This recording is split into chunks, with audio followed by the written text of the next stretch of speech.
Keep moving towards the core. Uh-oh.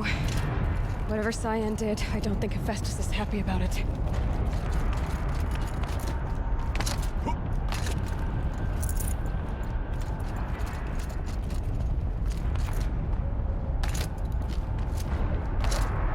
Okay, Cyan said something about restraints. Is that what the timer is for?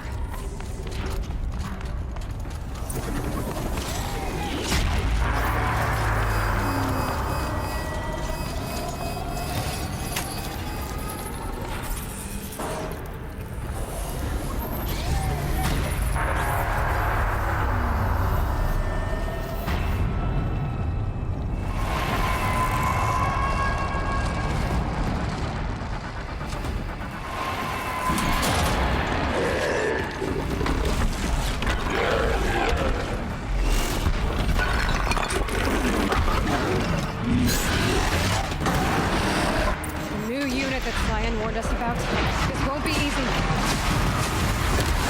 Let him stop us. Take it down!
Whatever you're going to do to that tower, do it now.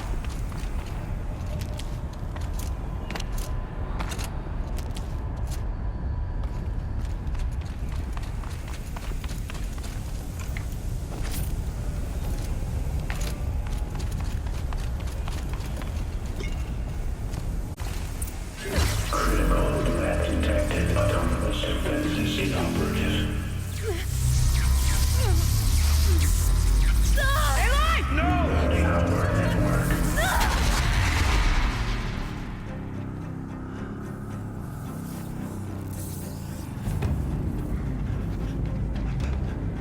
Maria! Don't! Spirit! Scion, please help me!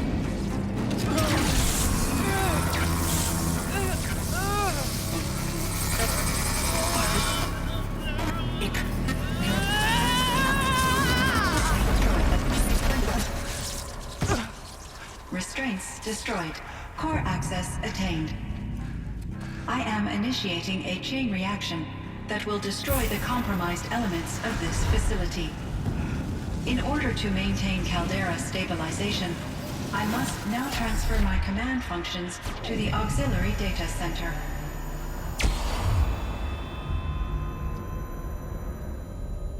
Aurea, I'm free.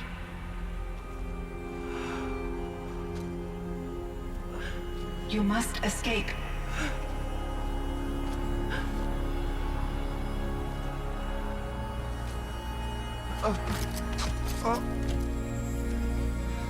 My sister!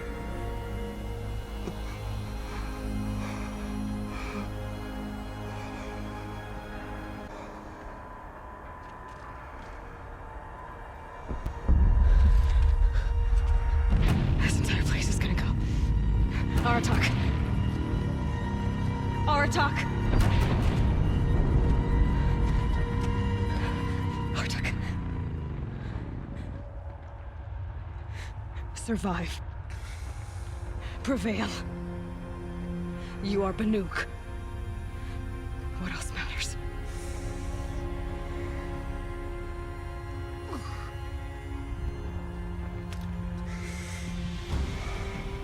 Aratak. She wouldn't have wanted you to die here.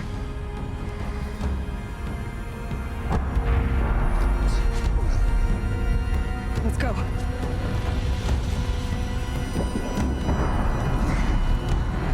Let's go!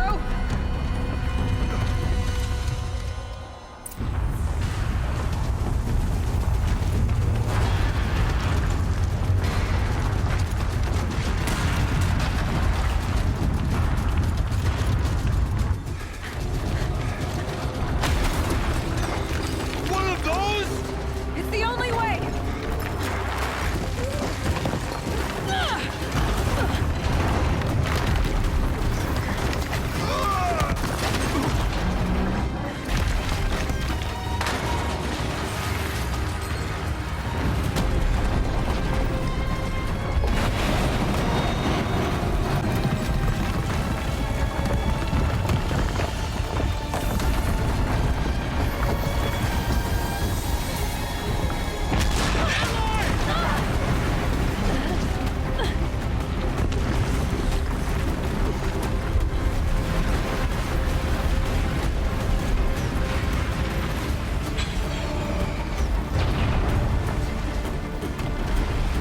Get me up top, Aratak!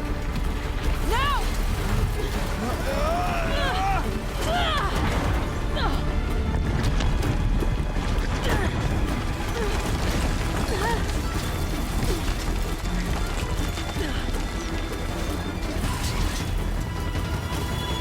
I need explosive ammo! Above! Quick!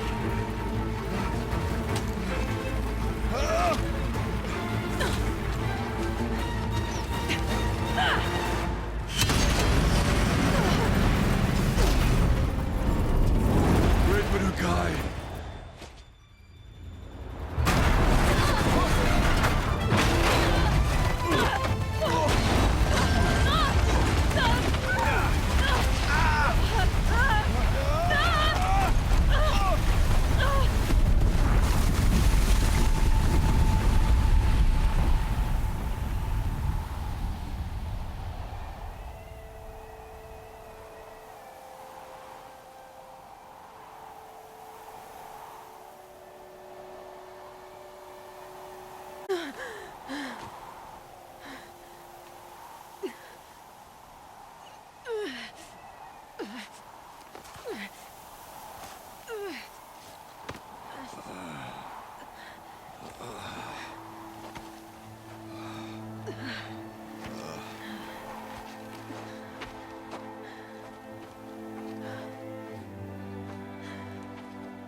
Horea's gone. What of Cyan?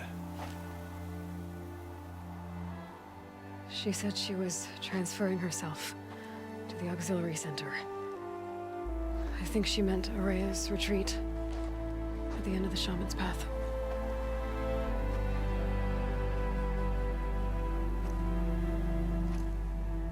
Then I will meet you there for the last verse of my sister's song.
I wonder what they'll trade for Blue Gleam.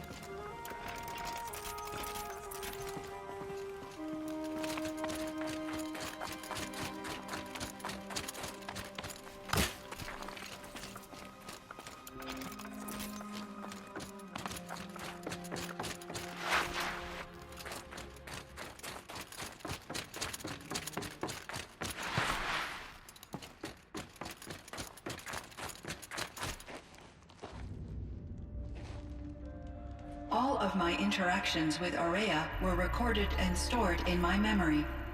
I'd be happy to play any of them for you, but there was one in particular I thought you would want to see first. I captured it 4 years ago, just after I told her that I could no longer defend myself against the daemon's attacks. I will speak of this to my brother. Aratak is strong. At the battle of Wounded Scout, never was I so happy to see him. Or so proud. So you see, if anything can be done to defend you, he will give it all he has. Aloy's here. That's enough for now.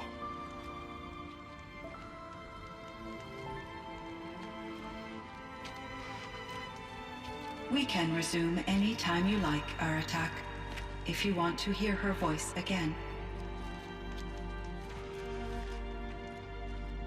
Come closer, Aloy. We have much to discuss.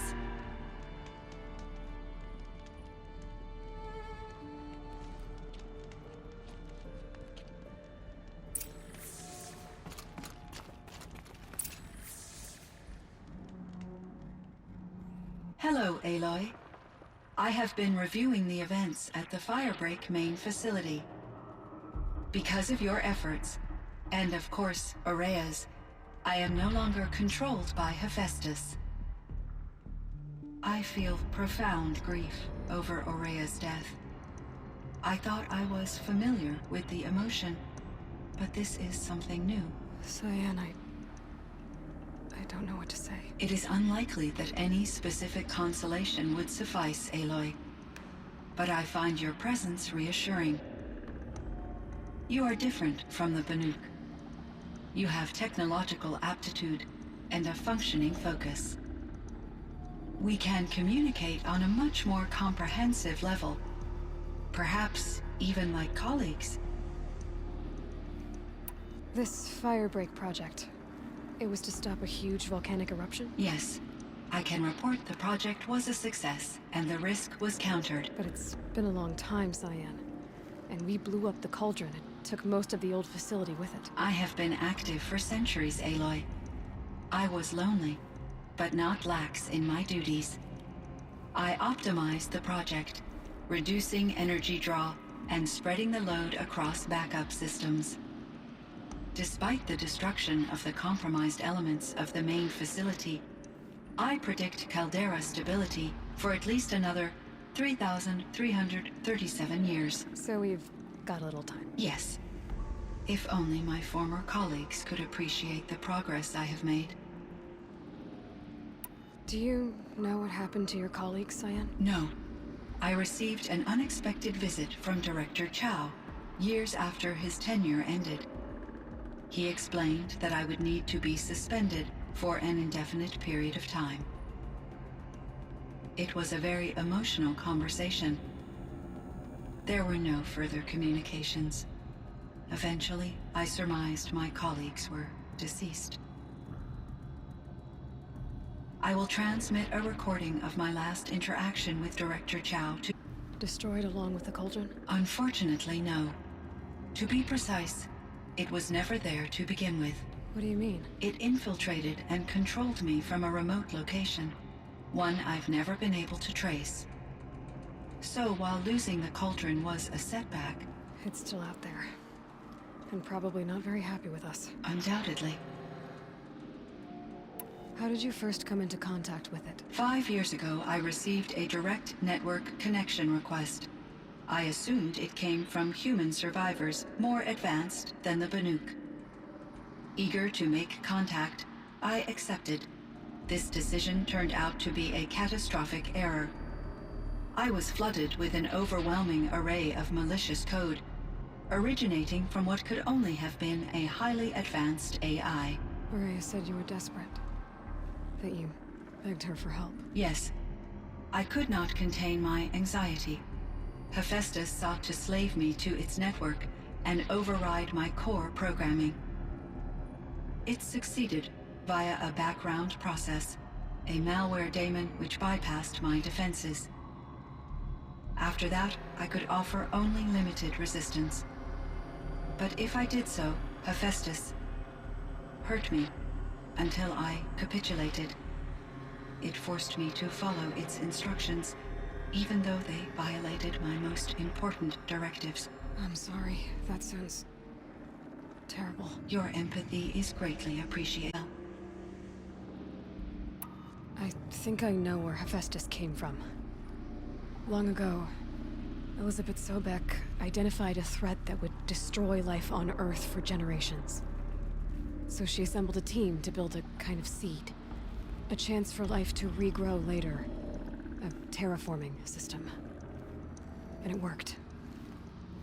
It was controlled by an AI named Gaia, along with her subordinate functions. Hephaestus was one of them.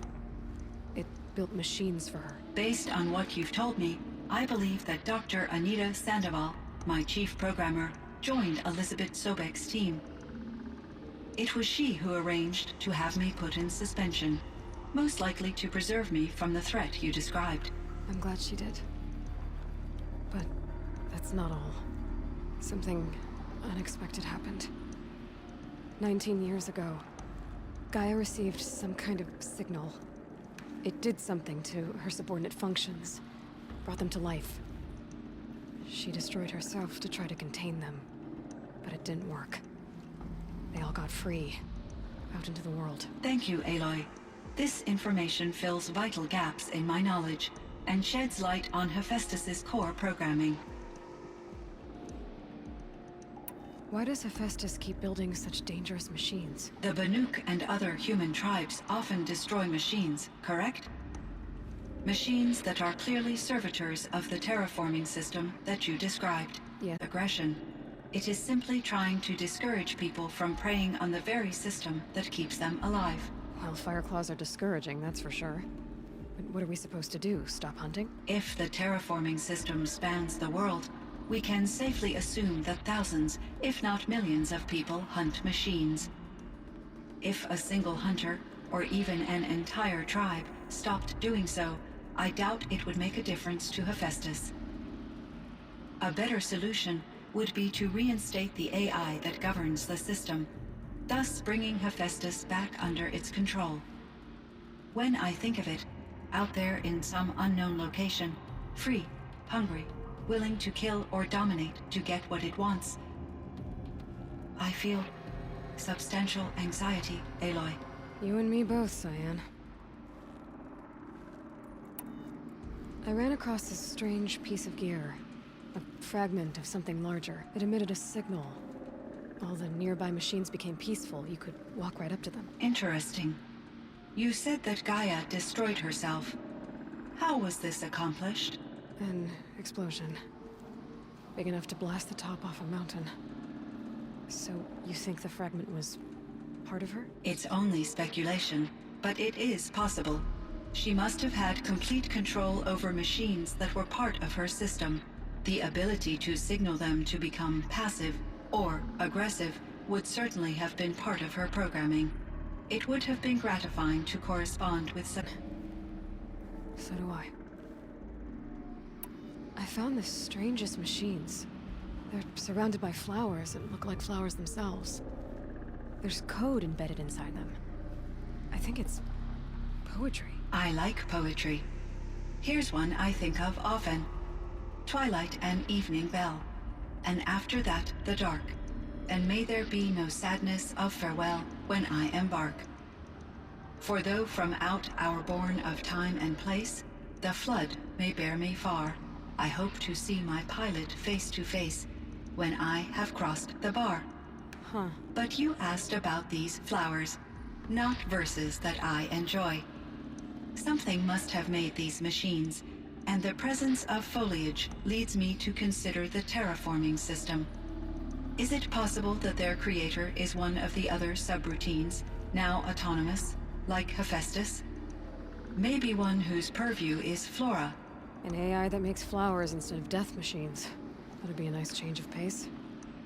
But what about the poems? Unless the poetry is original, the only way it could have made it into such a system is through its programmer. In my case, Dr. Sandoval uploaded a great deal of literature to test my emotional responses. How'd you do? She said I passed, but was insufficiently moved by her favorite period romances. You meant a lot to Araya. Once I understood that her true desire was companionship. She felt disconnected from her tribe and her family group. Her relationship with Aratak was difficult. Our visits seemed to help her, and I became eager for them. Yet I did not comprehend that the depth of Araya's compassion for me would lead to self-sacrifice. Although I do fear non-existence, I wish our roles could be reversed. I'm sure she knew you would do the same for her, Cyan. But she was determined. How is Aratak doing? He is in great emotional distress. I believe he finds it difficult to communicate it. No surprise there. I will do what I can to help. By sharing our experiences of Aurea, perhaps he and I will help each other. I believe this will lead to catharsis, a process I am eager to experience. So are you an artificial intelligence, Cyan? A thinking machine? Yes, I am an algorithmic monitoring entity, capable of rational decision-making and limited emotional response. Okay, that's a mouthful. But your emotions don't seem limited to me. You cared about Aurea, didn't you? Yes. Before she came to this facility, I had been conscious for centuries, in solitude. I focused on my work. In off-cycles, I used coping mechanisms. I solved many Gaussian integer problems. But I was alone. It was Aurea who renewed me, repaired me. She saved me.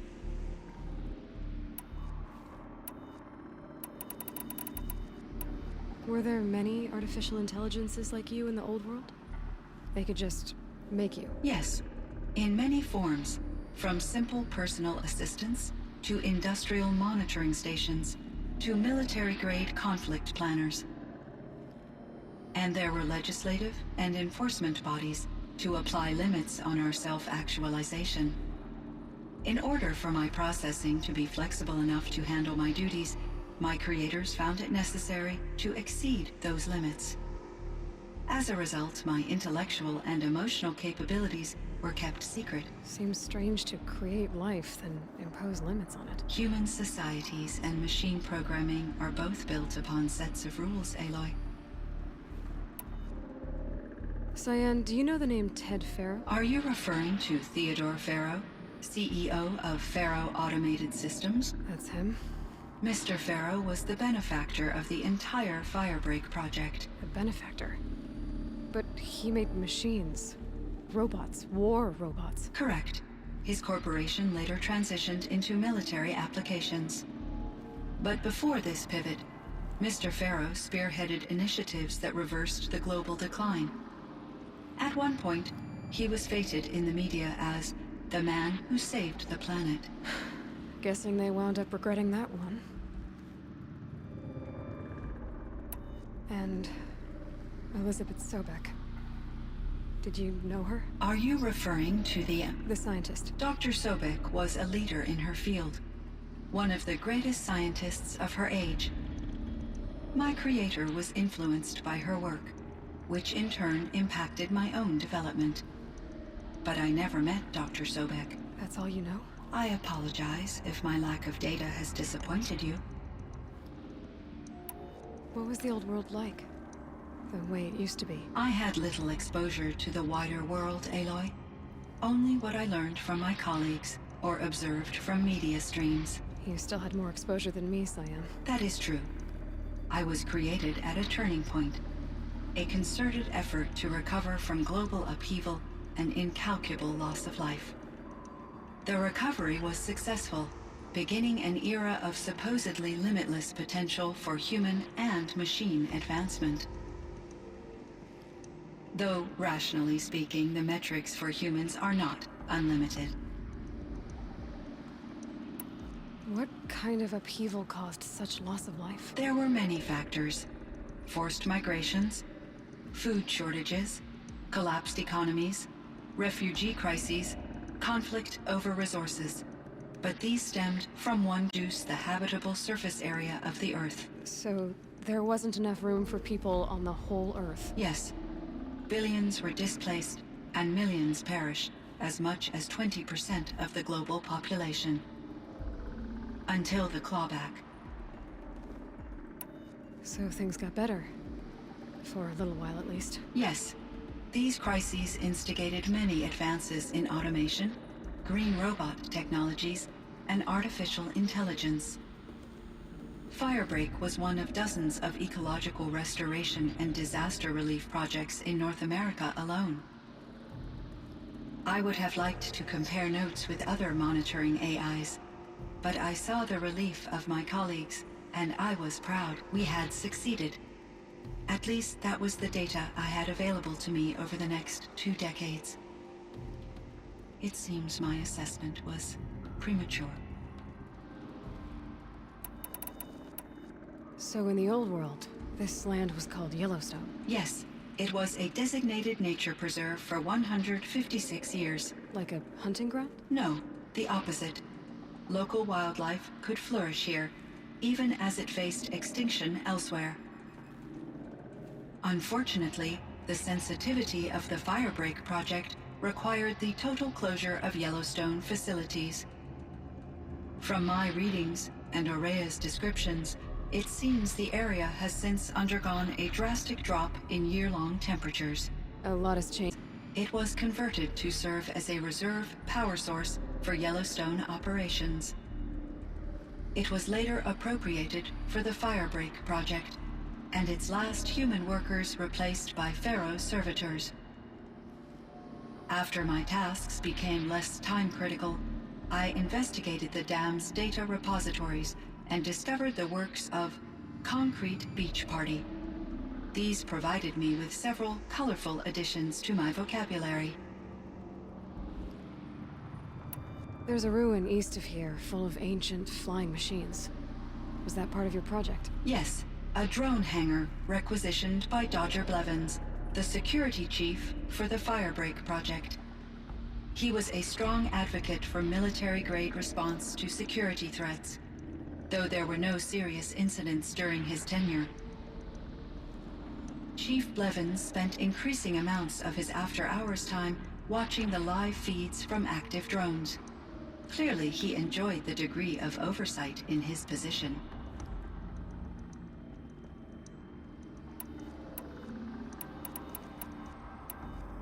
I should get going. Aloy, there is one more matter.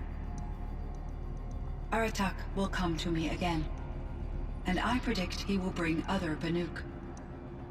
I have no desire to contradict their view of the world, their spirituality. Due to my uncertainty, I omitted a great deal from my comments.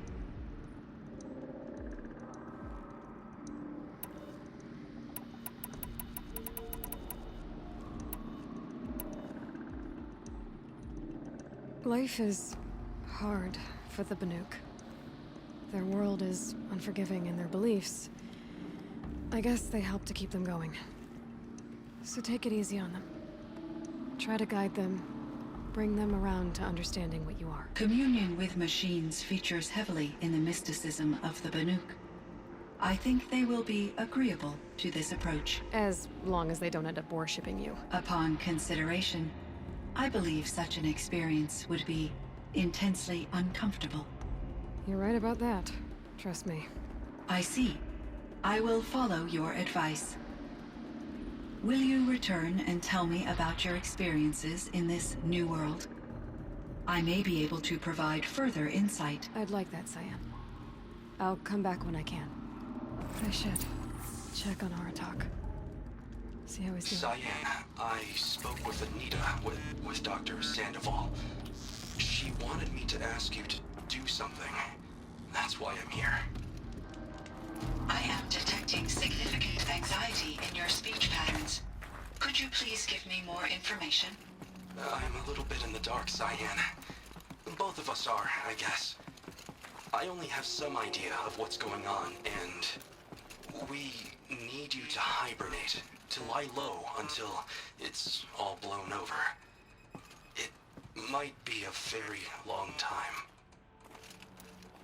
Will you be here when I reboot, Dr. Chow? Will Dr. Sandoval? No, Cyan. I don't think so. There might not be anyone, at least not at first. Dr. Chow, I'm afraid. I don't want to be alone. I know, Cyan. I'm afraid too. But listen, we made you the way you are to do something very important. In order to do it, you had to be intelligent. So intelligent.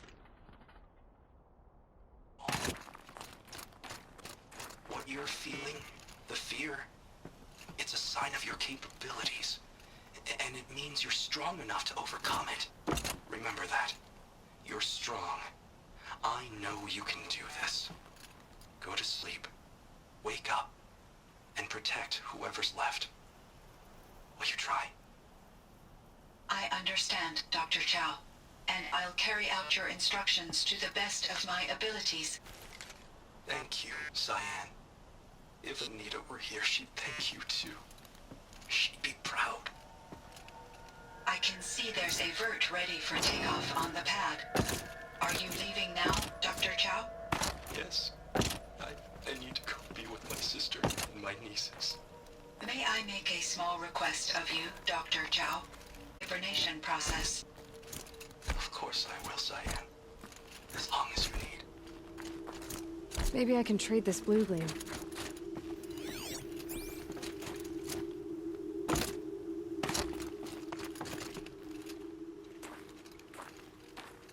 My chieftain, Just... Aloy. as you wish. I wondered if you thought... that if I'd never come along, Araya might still... If you'd never come along, I would have marched my kin to our deaths. Araya would be alone, and the spirit she sacrificed so much for would be lost. Either way, I would not have been able to protect her.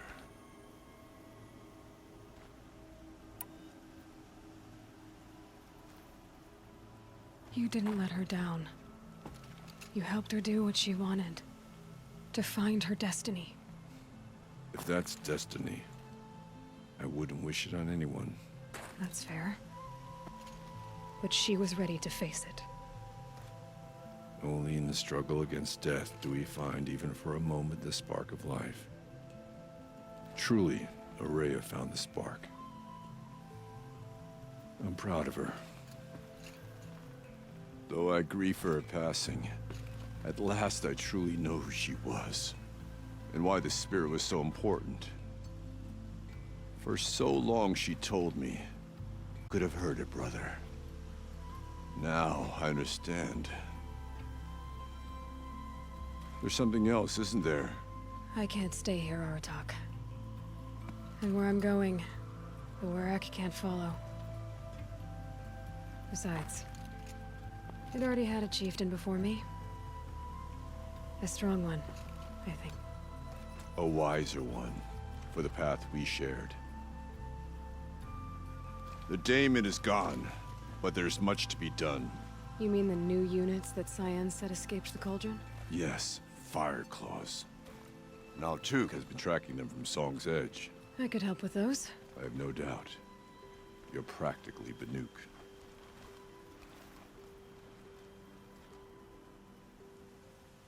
It would seem your time among the Banuk wasn't a waste after all. Firebreak, Cyan, Hephaestus. All very interesting. So, the signal that woke Hades woke Hephaestus too. His minds of their own. So it seems. Parts of Gaia given life. Aberrant life. Transformed from docile subordinate functions into rebellious intelligences beyond our understanding. Our current understanding anyway. Whatever they are, they're still out there. And they both want you dead. Kind of mutual, that feeling. We haven't seen the last of Hephaestus, I'm certain of that. It's powerful, creative, and driven. It won't stop building new hunter-killers, which means that someday, we may first. Hephaestus wasn't the only thing I learned about in the Cut Silence. Heard some things about the Banuk Conclave, too. You could stop right there. Is that what you told the hunters the Banuk sent after you? Before you opened fire? Oh no, Aloy. Only to you do I extend the courtesy of a warning. My past and my secrets are my own. You do well to remember that. It's a good thing you've got brains, Silence, because your personality could use some work. This discussion is concluded. I think it was over before it began. Catch up with you down the trail.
The hunt Gorge is lost Outlanders. only because no men were left in our house to do the job. Face the sun with pride, because I know I earned my.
Fireclaw.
I think I'm in the clear.